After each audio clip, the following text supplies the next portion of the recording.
Today, we're reading The Flower Garden by T.Albert, illustrated by Ma Illustrations.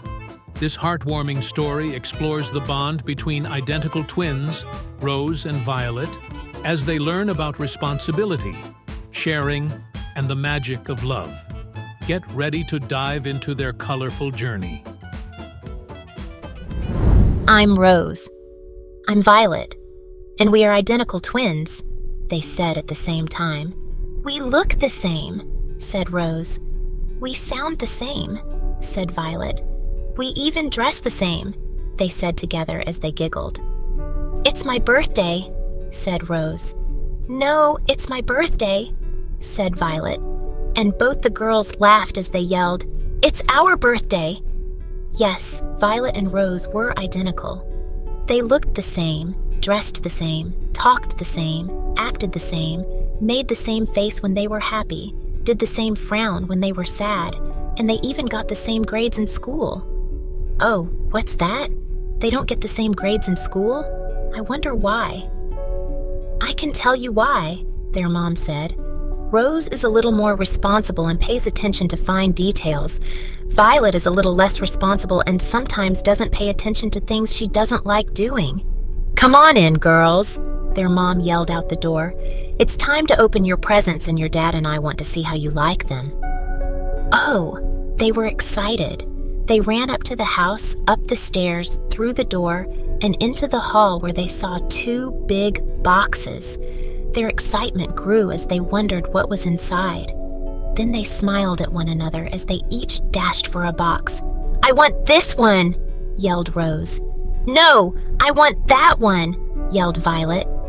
Girls, their mom said, you know it doesn't make any difference. They are both the same. Rose and Violet laughed when they realized how silly they had acted. Of course, the presents would be identical, just like them. They each got a box unwrapped, opened, and then looked inside. Rose happily yelled, Stuff to make a flower garden. This is great, something I always wanted to do. I can grow my own flower garden. Violet said, I like flowers, and a garden would be nice, but there's a lot of stuff in this box, and it seems like it would be a lot of work. Violet was right. There was a lot of stuff in the box. It contained everything they needed to make a flower garden. Everything except water, sunshine, and love. Both girls thanked their mom and dad for the great present, and they dragged their heavy boxes outside to start their gardens.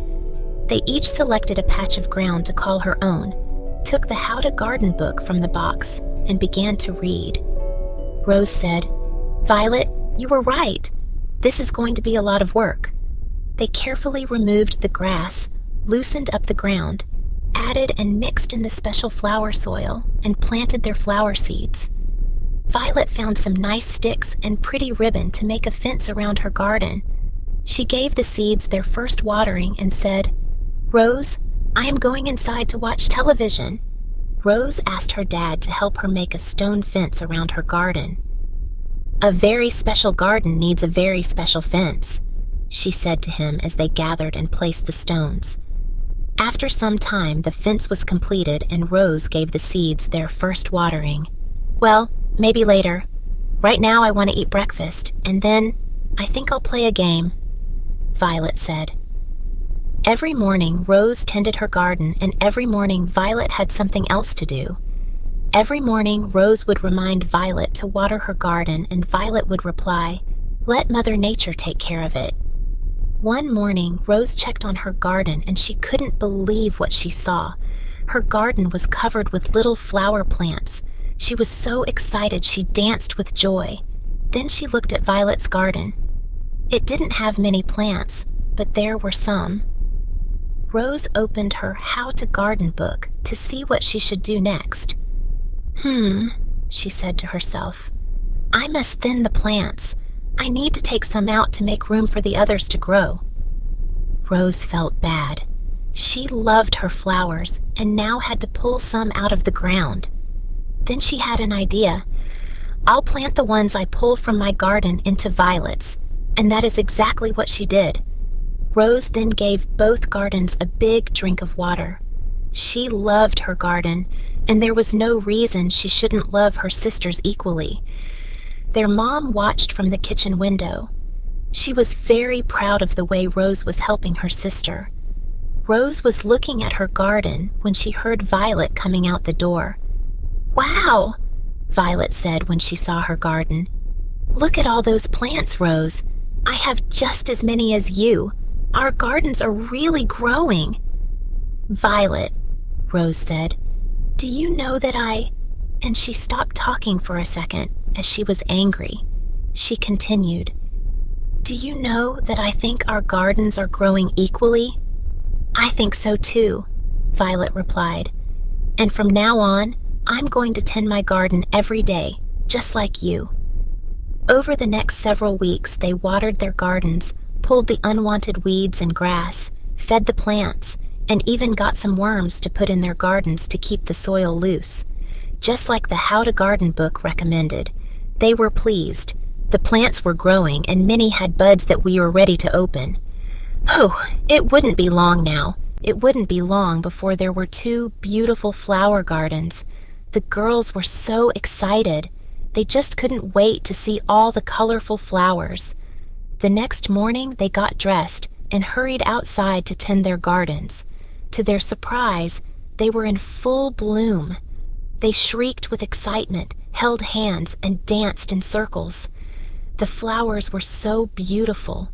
Every color in the rainbow was in their gardens. "We have a surprise for you. You're going to have a baby brother soon, and your dad and I know you will take care of him as well as you take care of your gardens. Aren't you girls excited?" Rose and Violet just stood there. They didn't know what to say. All these years, they were a family of 4, and now there was going to be a strange 5th member. Another member that would need his parents' love. Love that should be theirs, and they did not know if they wanted to share. "What's wrong, girls?" their dad asked. "Your mom and I thought you would be happy and excited. Let's have a glass of milk and maybe a cookie or 2. Then you can tell us why the frowns." As all 4 were licking the center from their cream-filled cookie, Violet spoke up. "You are going to love me less because you are going to have to give him love." "I feel the same way," said Rose. "I don't want you to love me less." "My goodness," their mom said. "We could never love either of you less. Where did you get that idea?" "It's not an idea," Rose said. "There are 2 of us and 2 pieces of love, one from you and one from Dad. When there are 3 of us, you're both going to take some of that love away from us and give it to him." "Oh, girls," their dad said, "love isn't shared. Love is magical and it grows. Why, each day your mom and I love you more than the day before, and tomorrow we will love you more than we do today." "Rose, do you remember the morning you went out to your garden to thin the plants?" she asked, "and how you saw that Violet's garden had just a few? And do you remember what you did?" Rose thought for a minute, then said, "Yes, I remember taking my flower plants and putting them in Violet's garden so she would think her garden was doing as well as mine." Violet just looked at her sister. Her mom then asked, "Why did you do that?" "Well," said Rose, "I love the plants and I love my sister, so I thought I would share the plants with her." "Ah," said her mom, "share the plants. That must mean that you loved your plants less because you gave some to Violet." Rose thought about what her mom had said, then replied, "No, I didn't love my plants any less. I loved them the same, and I loved the ones in Violet's garden, and I loved doing something nice for her, and I loved watching both gardens grow, and I love the flowers in both gardens, and I love you. Now I understand how magical love is, and how it grows." "Me too," said Violet. "Let's go out and smell the flowers." "I'd love to," said Rose.